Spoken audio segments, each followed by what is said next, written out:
Okay students, তো আজকে আমরা যেটা পড়ছি সেটার নাম হচ্ছে জাংশন ট্রানজিস্টর ক্যারেক্টারিস্টিক্স। এটা একটা নতুন চ্যাপ্টার। তো এই জাংশন ট্রানজিস্টর ক্যারেক্টারিস্টিক্স স্টার্ট করার আগে একটু জানতে হবে যে ট্রানজিস্টর জিনিসটা কবে এসেছিল, আমাদের ইনভেনশনটা কবে হয়েছিল। তো এটা ইনভেন্টেড হয়েছিল ইন দ্য ইয়ার 1947, এবং এই ইনভেনশনটা 1947-এ হওয়ার পর এটা বেল ল্যাবরেটরিজে হয়েছিল। 1947-এ হওয়ার পরে এটা 1948-এ পরবর্তী ক্ষেত্রে এটা অ্যানাউন্সড হয় পাবলিকলি যে এটা ইনভেন্টেড হয়েছে। And then after that in the year 1950 এটা অ্যাকচুয়াল প্রোডাকশনে আমাদের সামনে আসে, রাইট। তো এই পার্টিকুলার ট্রানজিস্টারের সম্বন্ধে পড়ার আগে যেই ট্রানজিস্টারটা বা যেই ফর্ম অফ ট্রানজিস্টারটা আমাদের আজকালকার মডার্ন ডিভাইসে ইউজ করে থাকি, সেই পার্টিকুলার জায়গাটাকে আমরা একটু খেয়াল করে দেখব।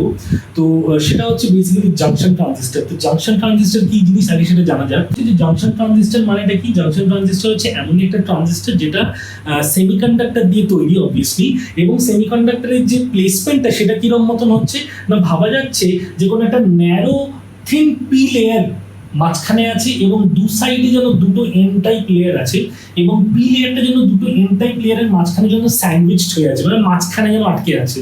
তাহলে এইরকম মতন কোনো একটা পার্টিকুলার, আমি যদি এটাকে এই পার্টিকুলার গেট আপটা, এই পার্টিকুলার সেট আপটাকে যদি আমি দেখি, তাহলে এই সেট আপটার নাম তখন আমরা দেবো it's a NPN transistor, right. So it's a NPN transistor. মানে এখানে যে ডেসক্রিপশনটা লেখা আছে যে P type thin layer is sandwich between two N type layers, তার মানে দুটো এন টাইপের মাঝখানে পি টাইপটা স্যান্ডউইচড হয়ে আছে। তাহলে তখন দেখতে কিরম মতন হবে, সেটা দেখতে হয়তো কিছু এরম মতন হবে, এবং সেই ধরনের ট্রানজিস্টরটাকে তখন আমি বলবো ইটস এ NPN ট্রানজিস্টর। এটার একটা ভ্যারিয়েশন আছে যেখানে জাস্ট উল্টোটা হবে, যে এন টাইপ লেয়ারকে আমরা মাঝখানে স্যান্ডউইচ করবো, দুটো পি টাইপ লেয়ার সাইডে থাকবে, তখন সেই পার্টিকুলার ট্রানজিস্টরটা দেখতে কিছু এরম মতন হবে, যেখানে এন টাইপ লেয়ারটা একটা ন্যারো থিন লেয়ার, সেটা is being sandwich by two P type layers, এবং সেই ধরনের ট্রানজিস্টরটাকে তখন আমি বলবো this is a PNP transistor, right. তো এই দুটো ধরনের ট্রানজিস্টর আমার কাছে আছে, এবং দুটো ধরনের ট্রানজিস্টরের কি ক্যারেক্টারিস্টিক ডিফারেন্স সেটা আমরা একটা করে দেখবো। তো তার আগে জানতে হবে যে ট্রানজিস্টরের ইনভেনশনটা কিছু একটা ফোকাস নিয়ে বা কিছু একটা মাথায় রেখে নিশ্চয়ই করা হয়েছে। তার মধ্যে ফার্স্টে যে মাথায় যে ফোকাসটা সেটা হচ্ছে it was basically use to amplify the weak signal. মানে একটা উইক সিগন্যাল আছে, সেটাকে আমি অ্যাম্পলিফাই করছি কি করে, সেটাকে ইউজ করানোর জন্য বা সেটাকে এখানে কি বলবো অ্যাপ্লিকেশনে আনানোর জন্য আমরা হয়তো ট্রানজিস্টরটাকে ইউজ করে থাকি। এবং যেটা আরেকটা করা হয় সেটা হচ্ছে এটাকে আমরা অনেক জায়গায় ডিজিটাল সার্কিটের মধ্যে আমরা দেখেছি যে আমরা এই পার্টিকুলার ট্রানজিস্টরটাকে একটা সুইচ হিসেবে ইউজ করেছি, কখনো অন কখনো অফ, কখনো অফ কখনো অন, এরকম মতন একটা অল্টারনেট স্টেটে আমরা ট্রানজিস্টরটাকে নিয়ে যেতেই পারি, রাইট। তাহলে বলছে যে এই জাংশন ট্রানজিস্টরটাকে কেন জাংশন ট্রানজিস্টর বলা হচ্ছে সেটা সম্বন্ধে আমরা একটু পড়বো। তো জাংশন ট্রানজিস্টরটা বলার আগে আমাকে এই দুটো ডায়াগ্রাম যেটা আমি নিচে এঁকেছি সেটাকে ভালো করে দেখতে হবে। তো ভালো করে নোটিস করলে দেখবো যে এখানে তিনটে টার্মিনাল আমি এঁকে রেখেছি। একটা এখানে ই বলে লেবেল করেছি, একটা সি দিয়ে, একটা বি দিয়ে। যেখানে ইটাকে আমরা বলবো this is a emitter junction, বা এটাকে এমিটার সাইড বলছি, এটাকে কালেক্টর সাইড বলছি, এটাকে বেস সাইড আমি বলছি। এবং যেহেতু অবভিয়াসলি আমি বলছি এদের মধ্যে আমি এন টাইপ আর পি টাইপ লাগে একটা জায়গায় একটা স্মল এরিয়া বা একটা স্মল জায়গাটা বা একটা স্মল সারফেসের মধ্যে আমি যেন পিটাকে স্যান্ডউইচ করেছি দুটো এন দিয়ে, তাহলে এখান থেকে অবভিয়াসলি বোঝা যাচ্ছে যে প্রতিটা এন আর পি, মানে এই এন আর পি এর মাঝখানে একটা নিশ্চয়ই জাংশন থাকতে হবে, এই পি আর এন এর মাঝখানে একটা জাংশন থাকতে হবে, যাতে করে এই দুটো যেন সেপারেট হয়, এর কনসেন্ট্রেশন আর এর কনসেন্ট্রেশন যেন সেপারেটেড থাকে। তখন এই যে জাংশনটা যেটা এন আর পি সাইডে এক্সিস্ট করছে, বা আমি বলতে পারি এমিটার আর বেসের মাঝখানে যে জাংশনটা এক্সিস্ট করছে সেটাকে আমরা বলবো হচ্ছে বেস এমিটার জাংশন, এবং সেটাকে ডিনোট করব বাই দ্য টার্ম JE। এই যে JE দিয়ে ডিনোট করা আছে। সিমিলারলি যে জাংশনটা এক্সিস্ট করছে between P R N side, বা আমি বলতে পারি বেস আর কালেক্টরের মাঝখানে, তো এটাকে আমরা তখন বলবো কালেক্টর বেস জাংশন, এবং সেটাকে আমরা ডিনোট করব বাই JC, রাইট। তো এইটা গেল হচ্ছে আমার একটা কনফিগারেশন অফ NPN। আর সিমিলার কনফিগারেশন আমার PNP তেও এক্সিস্ট করছে, যেখানে আগেন এমিটার বেস আর কালেক্টর তিনটে আছে, এই দুটো জাংশনকে JE আর JC দিয়ে আমি নোট করেছি। শুধু একটাই ডিফারেন্স এখানে এনটা স্যান্ডউইচড হয়েছে এখানে, আর এটার মধ্যে আমি দেখতে পাচ্ছি যে পিটা আমার স্যান্ডউইচড হয়েছে, রাইট। তো তাই জন্য এটার নামটা অনেক সময় বলা হয় যে ইটস এ জাংশন ট্রানজিস্টর। কেন? বিকজ এখানে জাংশন এক্সিস্ট করছে, যেটা বেসিক্যালি ডিস্টিংগুইশ করে দিচ্ছে তোমার বিভিন্ন কনসেন্ট্রেশন গুলো, এন সাইডের কনসেন্ট্রেশন, পি সাইডের আর আরেকটা ইনসাইডের কনসেন্ট্রেশন কে, রাইট? তো বলছে যে যদি এটা যদি জাংশন ট্রানজিস্টর হয় তাহলে এটা আরেকটা নাম হচ্ছে বাইপোলার জাংশন ট্রানজিস্টর, যেটাকে অনেক সময় বিজেটি বলেও বলা হয়। তো বাইপোলারটা এই জন্য বলছেন জাস্ট বিকজ এই ট্রানজিস্টরস গুলো কিন্তু দুটো ক্যারিয়ারকে নিয়েই কারেন্ট কন্ডাকশনে হেল্প করে, বা দুটো ক্যারিয়ারকে নিয়েই কারেন্ট কন্ডাকশন করে। তো এখানে দুটো ক্যারিয়ার মানে তার মানে ইলেকট্রন দিয়েও কারেন্ট কন্ডাকশন হবে এবং হোল দিয়েও কিন্তু কারেন্ট কন্ডাকশন হবে। যেহেতু দুটো minority as well as majority ক্যারিয়ারকে নিয়ে আমি আমার কারেন্ট কন্ডাকশনটা এই ট্রানজিস্টরে করতে পারছি, so that's why this particular transistor is also termed as bipolar junction transistor, যেটাকে বিজেটি বলা হয় অথবা বাইপোলার ট্রানজিস্টর বলা হয় অথবা বাইপোলার ডিভাইস বলা হয়। যদি আমি এখানে দেখি, দেখো এখানে বাইপোলার ডিভাইস আর বাইপোলার ট্রানজিস্টর লেখা আছে। তো আমরা এখন নেক্সট যেটা দেখবো সেটা হচ্ছে, এটা তো আমরা দেখলাম হচ্ছে ডায়াগ্রামটা অফ দিস পার্টিকুলার রিপ্রেজেন্টেশন। এখন নেক্সট যেটা দেখবো সেটা হচ্ছে এদের করসপন্ডিং সার্কিট সিম্বলটাকে আমরা এবার দেখবো, রাইট?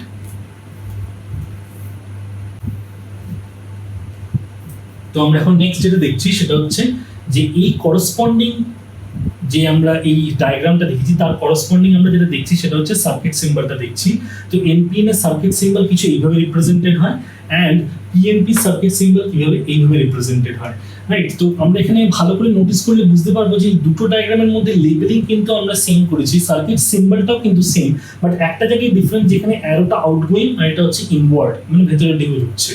তো এটাকে মনে রাখার একটাই ওয়ে আউট, ছোটবেলা যেটা আমার মনে হয় কয়েকজনরা করতো, সেটা হচ্ছে এনপিএন এর মধ্যে এনটাকে আমরা বলতাম যে হিন্দিতে আমরা বলতাম ইটস নিকলো, মানে নিকলো মানে হচ্ছে মানে ইটস গোয়িং আউট, মানে তুমি বাইরে বার করছো, so the symbol should be outward, মানে বাইরে বেরোচ্ছে। সো অবভিয়াসলি এটা যদি বাইরে বেরো তাহলে তার উল্টো দিকটা হচ্ছে যে তুমি ভেতরের দিকে ঢোকাচ্ছ এই সিম্বলটাকে। তো এই সিম্বলটা যেটা এখানে দেওয়া আছে এর মানেটা হচ্ছে যে the total current that is flowing in this particular PNP or NPN, সেটাকে আমরা এই এমিটারের উপরে অ্যারোটা দিয়ে বোঝাচ্ছি। দ্যাট মিনস আমি এখানে এই দিকের অ্যারোটা বোঝানো মানে হচ্ছে কারেন্টটা that means is flowing from collector base হয়ে এটা বেসিক্যালি এমিটারের তরফে আসছে, বা এমিটার দিয়ে কারেন্টটা ফ্লো করছে, কালেক্টর থেকে ঘুরে এসে বেস থেকে ঘুরে এসে এটা এমিটারের দিয়ে কারেন্টটা বেরোচ্ছে, বা এইভাবে তার ফ্লো অফ কারেন্টটা হচ্ছে। এবং যদি আমি এই পিএনপির কথাটা ভাবি তাহলে পিএনপিতে হচ্ছে এমিটার থেকে ঘুরে বেস থেকে ঘুরে কালেক্টরের দিকে যাচ্ছে। তো এইটা হচ্ছে বেসিক্যালি এই দুজনের কারেন্ট ফ্লোয়িং ডিরেকশন।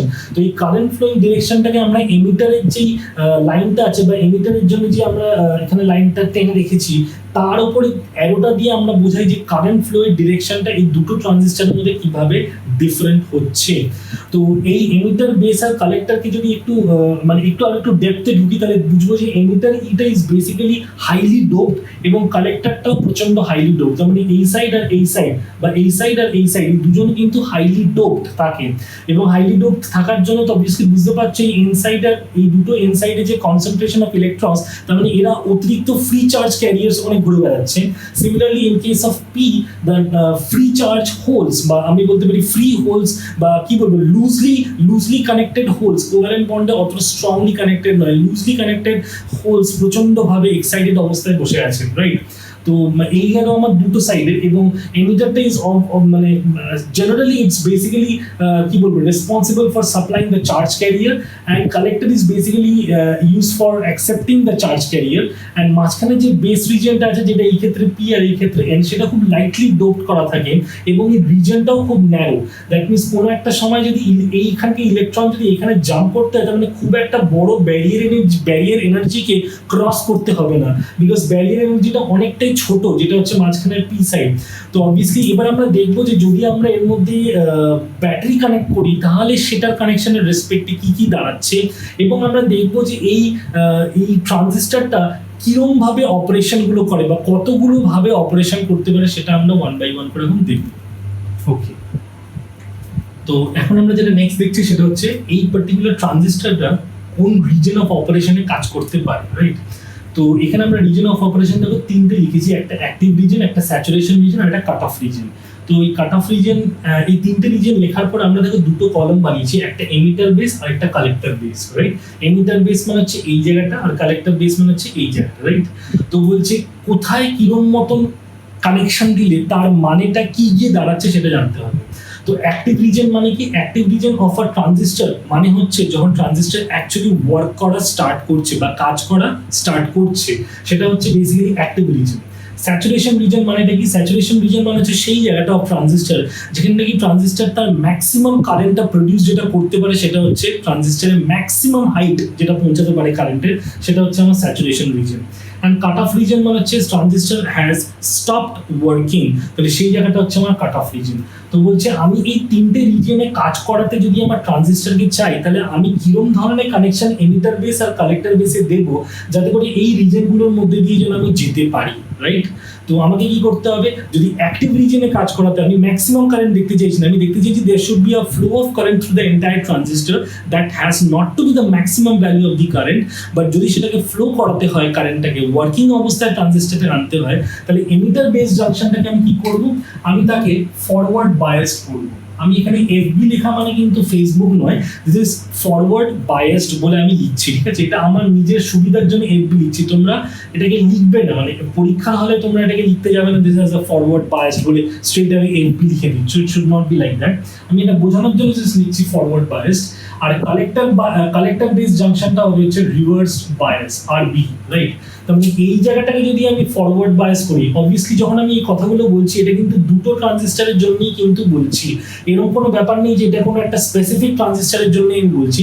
এনপিএন হোক বা পিএনপি হোক, দুটো ট্রানজিস্টারের জন্য যদি অ্যাক্টিভ রিজনে তুমি তাকে কাজ করাতে চাও, বা if you want to make the transistor in a working condition, তাহলে বা যদি কাজ করাতে চাও, তাহলে তোমাকে এমিটার বেস জাংশনটাকে ফরওয়ার্ড বায়াস করতে হবে আর কালেক্টর বেস জাংশনটাকে রিভার্স বায়াস করতে হবে, রাইট? তো যখন আমি ফরওয়ার্ড বায়াস আর রিভার্স বায়াস বলছি, দ্যাট মিনস আমি যদি এনপিএন ট্রানজিস্টারের ক্ষেত্রে ভাবি, তাহলে emitter base junction forward bias করা মানে বুঝতেই পারছো এটা হচ্ছে এন আর বেসটা হচ্ছে আমার পি, মাঝখানের যে ন্যারো চ্যানেলটা এটা পি। তাহলে যদি এটাকে ফরওয়ার্ড বায়াস করতে হয়, তাহলে এনটাকে আমার negative side of the terminal ব্যাটারির সাথে কানেক্ট করতে হবে, অ্যান্ড বেসটাকে তাহলে আমার পজিটিভ সাইড অফ দ্য ব্যাটারির সাথে কানেক্ট করতে হবে in order to make the emitter base junction forward biased. আর কালেক্টর বেসকে যদি রিভার্স বায়াস করতে হয়, তাহলে এনটাকে আমাকে পজিটিভ সাইড অফ দ্য ব্যাটারির সাথে কানেক্ট করতে হবে, অ্যান্ড পিটাকে আমার তাহলে নেগেটিভ সাইড অফ দ্য ব্যাটারির সাথে কানেক্ট করতে হবে in order to make this particular junction or in order to make this particular side to be reverse biased. আর যদি আমি এটা করতে পারি, তাহলে ট্রানজিস্টারের মধ্যে যে ওয়ার্কিংটা হওয়ার কথা বা যে কারেন্ট ফ্লোটা হওয়ার কথা, যেটা আমি এইখানে এইভাবে দেখিয়েছি, সেই কারেন্ট ফ্লোটা এই ট্রানজিস্টারের থ্রু কিন্তু চলতে শুরু করবে, সেটা আমরা চাইলেই রেকর্ড করতে পারবো। বাট যদি আমি চাই যে আমি আমার ট্রানজিস্টারের ম্যাক্সিমাম কারেন্টে রিচ করব, দেন আমাকে দুটোকেই ফরওয়ার্ড বায়াসে রাখতে হবে। দ্যাট মিনস আমার স্যাচুরেশন রিজনে যদি আমি কাজ করাতে চাই, তাহলে আমার এমিটার বেসও ফরওয়ার্ড বায়াস থাকবে এবং কালেক্টর বেসও কিন্তু আমার ফরওয়ার্ড বায়াস থাকবে। দ্যাট মিনস আমি যদি পিএনপির ক্ষেত্রে ভাবি এটাকে, এই এক্সাম্পলটাকে যদি নেই স্যাচুরেশন, দ্যাট মিনস পি সাইডকে আমি তাহলে positive side of the battery আর বেসকে আমি নেগেটিভ সাইড অফ দ্য ব্যাটারিতে দিলাম to make this particular forward bias. আর যদি কালেক্টর বেসকে ফরওয়ার্ড বায়াস করতে হয়, তাহলে পিটাকে পজিটিভ সাইড আর বিটাকে এনটাকে বা বি সাইডটাকে আমি নেগেটিভ সাইড অফ দ্য ব্যাটারির সাথে কানেক্ট করবো to make this particular part as well in forward bias. আর যদি এটা করি, তাহলে বেসিক্যালি এই ট্রানজিস্টারের ম্যাক্সিমাম যে কারেন্টটা এই করতে পারে বা ম্যাক্সিমাম যে কারেন্টটা ফ্লো হতে পারে, সেটা তোমরা এই স্যাচুরেশন রিজনে আমরা দেখতে পারবো।